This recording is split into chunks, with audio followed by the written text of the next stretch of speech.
नमस्कार दोस्तों, आपका स्वागत है अपनी YouTube चैनल PFP में। एक और ट्रेडिंग वीक कंप्लीट हो चुका है और मार्केट में वॉलेटिलिटी तो कंटिन्यू है। निफ्टी 16,600 के ऊपर है। वीकली हाई और वीकली लो के बीच में 1100 पॉइंट से ज़्यादा का डिफरेंस है, तो बहुत ही बड़ी रेंज में मार्केट ने ट्रेड किया है। 3% के नेगेटिव रिटर्न्स दिखाई पड़ते हैं। अच्छी बात यह है कि फ्राइडे को 2.5% की रिकवरी देखने को मिली।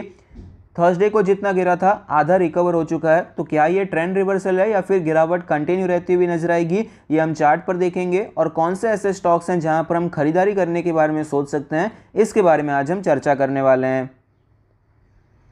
सबसे पहले FII DII एक्टिविटी के बारे में बात करते हैं। FIIs लगातार माल बेचते जा रहे हैं, DII सपोर्ट करने की पूरी कोशिश कर रहे हैं, जो कि मेरे हिसाब से बहुत अच्छी बात है। क्योंकि बीच में 2-3 दिन ऐसा हुआ था कि FIIs ने भी माल बेचा, DIIs ने भी माल बेचा, बहुत ही गंभीर सिचुएशन हो गई थी। अब तक जो मार्केट आपको थोड़ा बहुत भी स्टेबल नजर आता है वो DIIs की बाइंग की वजह से है।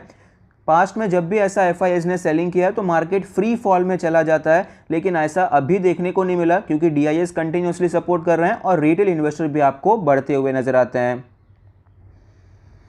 क्रूड ऑयल के बारे में बात करें तो आप देख पाएंगे क्रूड ऑयल के प्राइसेस हमें लगातार ऊपर जाते हुए नजर आए। 7,500 के ऊपर निकल चुके थे, लेकिन हमें वहां से शार्प करेक्शन देखने को मिला है। वापस ये 7,000 के नीचे आ चुके हैं। ये मेरे हिसाब से बहुत अच्छी बात है। रिकवरी के पहले संकेत हमें कमोडिटी से मिलना शुरू हो जाएंगे। तो क्रूड ऑयल नीचे आया, ये पॉजिटिव है, लेकिन अभी बहुत ज़्यादा खुश नहीं होना चाहिए कि मार्केट का बॉटम बन गया है। पॉसिबल हो सकता है, लेकिन अभी से बहुत ज़्यादा हम यहाँ पर बुलिश नहीं हो सकते हैं। नेचुरल गैस के बारे में बात करें तो नेचुरल गैस में आपको वॉलेटिलिटी कंटिन्यू रहती हुई नजर आती है।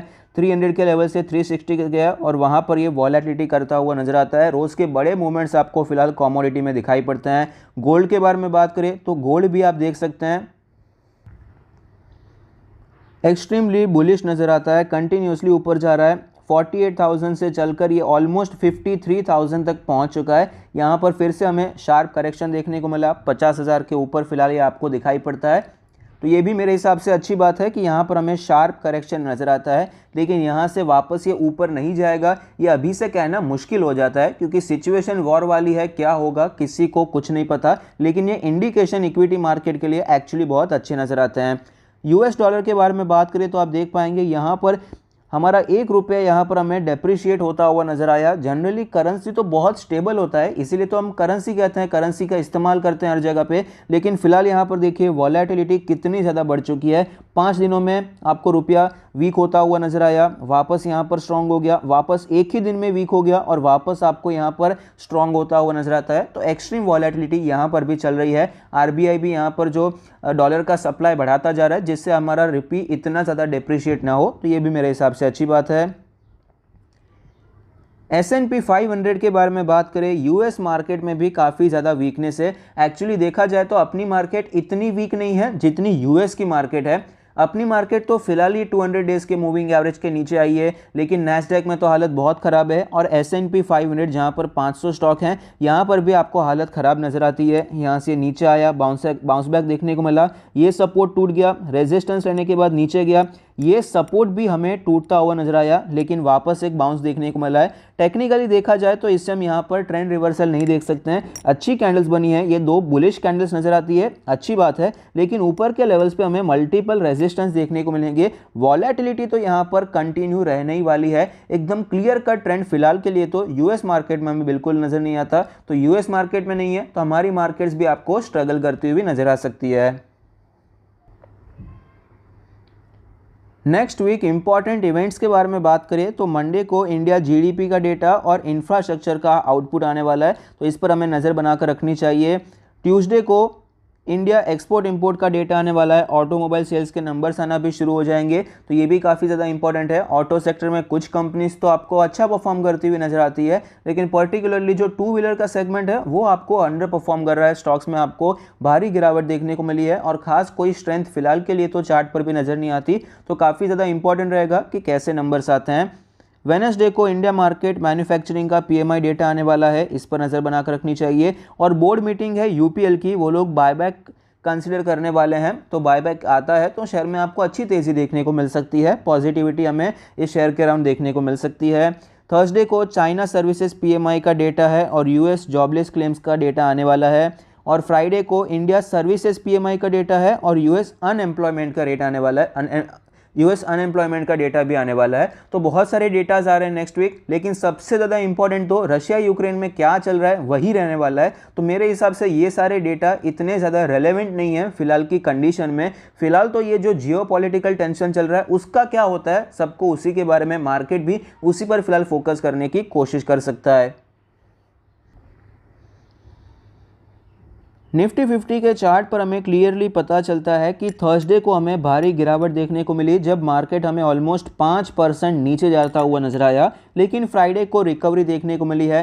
फ्राइडे को शुरुआती अच्छी हुई, गैप अप ओपनिंग हुई और हमें शुरुआत में एक अच्छा ट्रेंड देखने को मिला, 2.5% की रिकवरी देखने को मिली है। लेकिन अब तक ये जो गैप है वो फिल होता हुआ नज़र नहीं आया। मार्केट ने अपने 200 डेज़ के मूविंग एवरेज को तोड़ दिया है, तो ये एक वीक संकेत है। एक और वीक संकेत हमें ये नज़र आता है कि यहाँ पर जो 20 डेज़ का मूविंग एवरेज है उसने 100 डेज़ के मूविंग एवरेज को भी क्रॉस ओवर कर दिया है। पहले भी करने की कोशिश की थी लेकिन ऐसा हुआ नहीं, मार्केट आपको वापस ऊपर जाता हुआ नजर आया, लेकिन फिलहाल ये सक्सेसफुल हो चुका है। तो ये एक संकेत है कि वीकनेस मार्केट में चल रही है और लंबे समय से चल रही है। 50 वीक्स का मूविंग एवरेज भी तैयारी में नजर आता है। डेली आरएसआई 39.63 है, बहुत ही ज़्यादा वीक है। वीकली चार्ट के बारे में बात करें तो वीकली चार्ट पर फिलहाल हमें यहाँ पर सिचुएशन खराब नज़र आती है, क्योंकि सितंबर के बाद आप देख पाएंगे वीकेस्ट एवर क्लोजिंग आपको यहाँ पर दिखाई पड़ती है। ये रिकवरी देखने को मिली, क्लोजिंग यहाँ पर आपको देखने को मिली अपर साइड पे, लेकिन फिलहाल जो क्लोजिंग हुई है सबसे ज़्यादा नीचे के लेवल पे होती हुई नजर आती है। तो वीकली कैंडल पे तो ये जो लेवल है आपको टूटता हुआ नजर आया, तो ये मेरे हिसाब से अच्छी बात नहीं है। 16,800 का जो इंपॉर्टेंट सपोर्ट था निफ्टी के लिए, कितने महीनों से, 2-3 महीनों से इसी लेवल पे स्टॉक निफ्टी सपोर्ट लेकर ऊपर जाता था, तो इसके नीचे आपको वीकली क्लोज मिल चुका है, तो ये एक वीक संकेत है। 50 वीक्स के मूविंग एवरेज पर सपोर्ट लेने की कोशिश की, यहाँ पर एक बाउंस बैक देखने को मिला।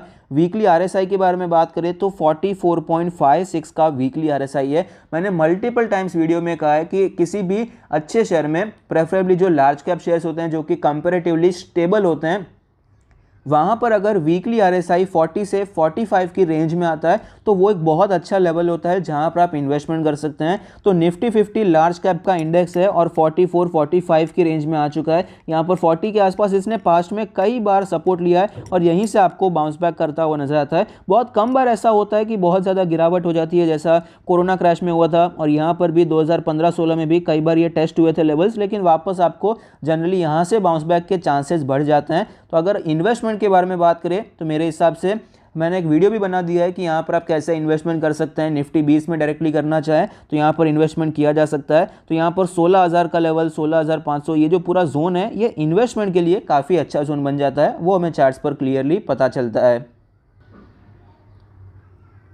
लेकिन अगर शॉर्ट टर्म के बारे में बात करें तो शॉर्ट टर्म में पेन है और उसमें कोई डाउट नहीं है। यहाँ पर मैंने आपको बताया था कि अगर ये कल के हाई के ऊपर क्लोज होता है तो इसे हम थोड़ा पॉजिटिव ले सकते हैं, लेकिन उसके ऊपर क्लोज भी नहीं हुआ है, तो यहाँ पर ज़्यादा पॉजिटिव, ज़्यादा बुलिश होने की ज़रूरत नहीं है। एसजीएक्स निफ्टी हमें फिलहाल पॉजिटिव नजर आता है, अच्छी बात है, लेकिन ये गैप अप ओपन होने के बाद सेल ऑफ भी हमें यहाँ पर देखने को मिल सकता है। मल्टीपल रेजिस्टेंस हमें यहाँ पर हिट होते हुए नजर आएंगे। कई बार ऐसा होता है ये गैप फिल होता है, उसके बाद फ्रेश सेलिंग यहाँ पर आपको दिखाई पड़ती है। तो मेरे हिसाब से ये अभी ट्रेंड रिवर्सल नहीं है, ये एक बाउंस बैक देखने को मिला है। ट्रेंड रिवर्सल के लिए नीचे आपको वॉलेटिलिटी क्रिएट होगी, सपोर्ट बेस क्रिएट होगा, उसके बाद आपको ट्रेंड रिवर्सल देखने को मिल सकता है।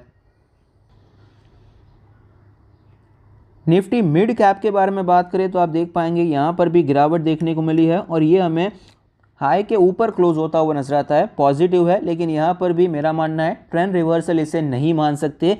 इतनी अगर गिरावट देखने को मिल रही है तो एक ग्रीन कैंडल से हम ये नहीं मान सकते हैं कि अभी सिर्फ तेज़ी देखने को मिलेगी।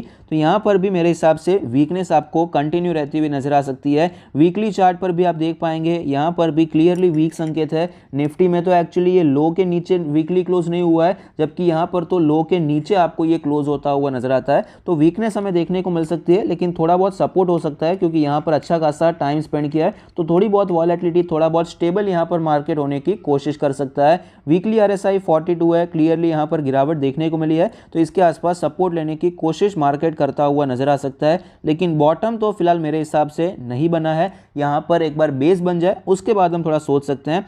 जैसा कि मैंने आपको पहले भी बताया, अगर गिरावट ट्रेंड यहाँ पर नीचे जा रहा है, एक अगर ग्रीन कैंडल बन गई उसका मतलब ये नहीं है कि मार्केट स्ट्रांग हो गया। मार्केट पहले कितना बुलिश था, एक रेड कैंडल यहाँ पर बन गई उसका मतलब ये नहीं है कि अभी यहाँ पर वीकनेस ही देखने को मिलेगी, कंटिन्यूसली मार्केट नीचे जाएगा। ट्रेंड के साथ चलना बहुत ही ज़्यादा ज़रूरी हो जाता है। निफ्टी स्मॉल कैप के बारे में बात करें तो सबसे ज़्यादा पेन यहीं पर है। 12,000 से 9,500 आ चुका है। थोड़ी रिकवरी यहाँ पर देखने को मिली, हाई के ऊपर क्लोज हुआ है, ये एक पॉजिटिव सिचुएशन है, लेकिन ये गैप फिल होता हुआ फिलहाल यहाँ पर नजर आता है। 200 डेज के मूविंग एवरेज के नीचे नजर आता है और पूरी तैयारी है कि यहाँ पर ये 20 डेज का मूविंग एवरेज भी क्रॉसओवर कर देगा, जिससे आपको वीकनेस बढ़ती हुई नजर आ सकती है। वीकली चार्ट के बारे में बात करें तो आप देख पाएंगे 50 वीक्स के मूविंग एवरेज के नीचे है और इस सपोर्ट के भी नीचे क्लोजिंग देखने को मिली है। यहाँ पर टाइम स्पेंड किया है तो थोड़ा बहुत यहाँ पर स्टेबल होने की कोशिश कर सकता है, लेकिन मेरा पर्सनल बायस ये है कि यहाँ पर थोड़ी और गिरावट हो सकती है। मल्टीपल रीजंस हैं, इन्फ्लेशन भी आया है, सिर्फ ऐसा नहीं है कि रशिया यूक्रेन में टेंशन चल रहा है, उसके पहले से मार्केट गिर रहा है। अगर आपको पता होगा ये जो लेवल है यहाँ से मार्केट में हमें गिरावट देखने को मिली है। निफ्टी हो, मिड कैप हो या फिर स्मॉल कैप हो, हर जगह यहाँ से अक्टूबर से आपको गिरावट देखने को मिली है। तब रशिया यूक्रेन का टेंशन नहीं था, तो ये इन्फ्लेशन का भी एक टेंशन है, जिसके कारण मुझे लगता है कि स्मॉल कैप्स में प्रेशर ज़्यादा देखने को मिल सकता है। जब फ्री का पैसा होता है तो सबसे ज़्यादा पैसा स्मॉल कैप में आता है, और जब फ्री का पैसा यानी कि कम इंटरेस्ट रेट वाला समय चला जाता है, इंटरेस्ट रेट बढ़ने लगते हैं, तो ज़्यादा प्रेशर भी यहीं पर देखने को मिलता है। तो यहाँ पर थोड़ी बहुत गिरावट मुझे पर्सनली यहाँ पर दिखाई पड़ती है। 8,000 8,500 इस जोन के आसपास मार्केट एक मेजर सपोर्ट लेने की कोशिश कर सकता है। इसका मतलब ये नहीं है कि यहाँ से डायरेक्ट गिरेगा, यहाँ पर टाइम स्पेंड किया है तो थोड़ा बहुत यहाँ पर स्टेबल होने की कोशिश कर सकता है।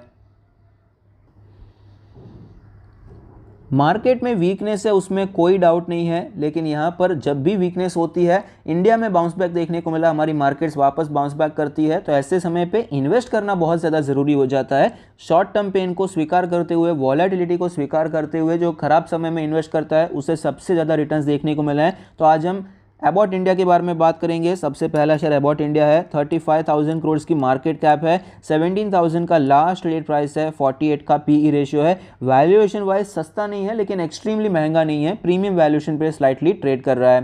कंपनी के फाइनेंशियल ट्रेंड के बारे में बात करें, कंपनी कंटिन्यूसली आपको ग्रो करती हुई नजर आती है, रेवेन्यू प्रॉफिट्स आपको लगातार बढ़ते हुए नजर आते हैं। स्टॉक के चार्ट पर हमें क्लियरली पता चलता है कि 24,000 के लेवल से स्टॉक में गिरावट देखने को मिली, 16,000 के आसपास सपोर्ट लिया और फिलहाल यहां पर ये बेस बनाने की कोशिश करता हुआ नजर आता है। 20 डेज के और 50 डेज के मूविंग एवरेज के नीचे है, 200 डेज के मूविंग एवरेज के नीचे नजर आता है। तो ऑफ कोर्स यहाँ पर आपको वीकनेस नज़र आ रही है, उसमें कोई डाउट नहीं है, लेकिन फिलहाल यहाँ पर ये ऑलरेडी काफ़ी ज़्यादा गिर चुका है। 20-30% गिरावट ऑलरेडी यहाँ पर देखने को मिली है और ये साइडवेज होने की कोशिश कर रहा है, सपोर्ट लेने की कोशिश कर रहा है। मार्केट इतनी ज़्यादा खराब है, उसके बावजूद आप देख पाएंगे गैप अप होने के बाद आपको अच्छी रिकवरी यहाँ पर नज़र आती है। और फिलहाल एकदम शॉर्ट टर्म के बारे में बात करें तो आपको यहाँ पर हायर हाई और हायर लो बनते हुए नजर आए हैं, ये तो मेरे हिसाब से पॉजिटिव सिचुएशन है। वीकली चार्ट के बारे में बात करें तो वीकली चार्ट पर भी है, 40 के नीचे चला गया था वीकली आरएसआई, वहां से एक बाउंस हमें यहां पर देखने को मिला है। 100 वीक्स के मूविंग एवरेज पर ये सपोर्ट ले रहा है और वहां से ऊपर जाने की कोशिश करता हुआ नजर आता है। ये एक ट्रेंड लाइन है, उसके ऊपर अभी तक नहीं गया है, लेकिन as a value, as a investment ये अच्छा लेवल है जहां पर आप इन्वेस्ट करने के बारे में सोच सकते हैं। अबाउट इंडिया पर हमने ऑलरेडी एक डिटेल एनालिसिस का वीडियो बना दिया है, अगर आपने वो वीडियो नहीं देखा है तो टॉप राइट कॉर्नर पे आपको लिंक मिल जाएगी, वो वीडियो भी आप देख सकते हैं। करंट मार्केट प्राइस मेरे हिसाब से इन्वेस्टमेंट के लिए काफ़ी अच्छा है। नेक्स्ट स्टॉक है रिलायंस इंडस्ट्रीज, 15 लाख करोड़ की मार्केट कैप है, 2283 का लास्ट ट्रेड प्राइस है, 26 का पीई रेशियो है। तो इसे तो यहाँ पर महंगा सस्ता करना मुश्किल हो जाता है क्योंकि वेल डाइवर्सिफाइड कंपनी है। ओवरऑल यहाँ पर जनरल व्यू में आपको ये सस्ता ही नजर आता है। एक बार अगर डीमर्ज होता है तो वैल्यू करना यहाँ पर कंपेरेटिवली ईजी भी हो जाएगा और वैल्यू अनलॉकिंग देखने को मिलेगी। कंपनी के फाइनेंशियल ट्रेंड के बारे में बात करें तो यहाँ पर कंटिन्यूसली रेवेन्यू बढ़ते हुए नजर आए, लेकिन 2021 में कोविड की वजह से गिरावट देखने को मिली। मेनली इनका जो O2C का बिजनेस है बहुत ज़्यादा फास्ट रिकवर होता हुआ नजर नहीं आया, इसलिए रेवेन्यू में गिरावट हुई है। लेकिन दूसरे बिजनेसेस काफ़ी अच्छा परफॉर्म कर रहे हैं, मार्जिन्स इंप्रूव हो रहे हैं, इसलिए भले ही रेवेन्यू नीचे आया लेकिन प्रॉफिट एक्चुअली आपको ऊपर जाता हुआ नजर आया है। स्टॉक के चार्ट पर हमें क्लियरली पता चलता है कि 2700 के लेवल से गिरावट देखने को मिली। 2250 के आसपास सपोर्ट लिया, बाउंस आया, फिर से गिरावट हुई। यहाँ पर ये सपोर्ट लेने के बाद आपको नीचे जाता हुआ नजर आया है। रिसेंटली स्टॉक ने अपने 200 डेज की मूविंग एवरेज को तोड़ दिया है और निफ्टी का जो ये कैंडल बना है फ्राइडे का, उसके कंपेरिजन में रिलायंस का कैंडल आपको काफ़ी ज़्यादा वीक नज़र आता है। RSI 38 का है तो वीकनेस है, उसमें कोई डाउट नहीं है। वीकली चार्ट के बारे में बात करें, जनरली जब भी स्टॉक में गिरावट हुई है, इसका 50 वीक्स का moving average as a support नजर आता है और वापस यहां से हमें ये ऊपर जाता हुआ नजर आता है और फिलहाल ये स्टॉक उसी लेवल पे ट्रेड कर रहा है। और ये जो लेवल है पहले का ऑल टाइम हाई भी है, मल्टीपल टाइम्स यहाँ पर रेजिस्टेंस लिया है, फिर ब्रेकआउट देखने को मिला और यहाँ पर ये सपोर्ट लेने की कोशिश करता हुआ नजर आता है। वीकली RSI 45 का लेवल है, अपने सपोर्ट के आसपास बढ़ता हुआ नजर आता है। तो ये जो 2250 और 2300 भी, अगर ये 2250 के पहले अगर आपने इस जोन के आसपास भी खरीदा है तो वो कोई गलत बाय नहीं रहेगा। टेक्निकली ये सही लेवल है आप खरीदारी के लिए।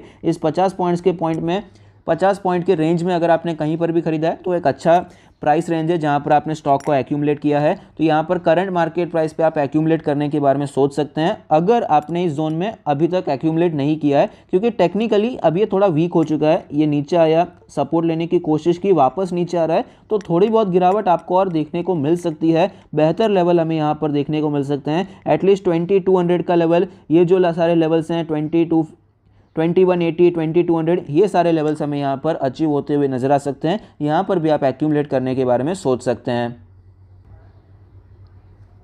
तीसरा स्टॉक है सुप्रीम इंडस्ट्रीज। 25,000 करोड़ की मार्केट कैप है, 2046 का लास्ट ट्रेडेड प्राइस है, 23 का PE रेशियो है, तो वैल्यूएशन तो अट्रैक्टिव है। फाइनेंशियल ट्रेंड आपके सामने है।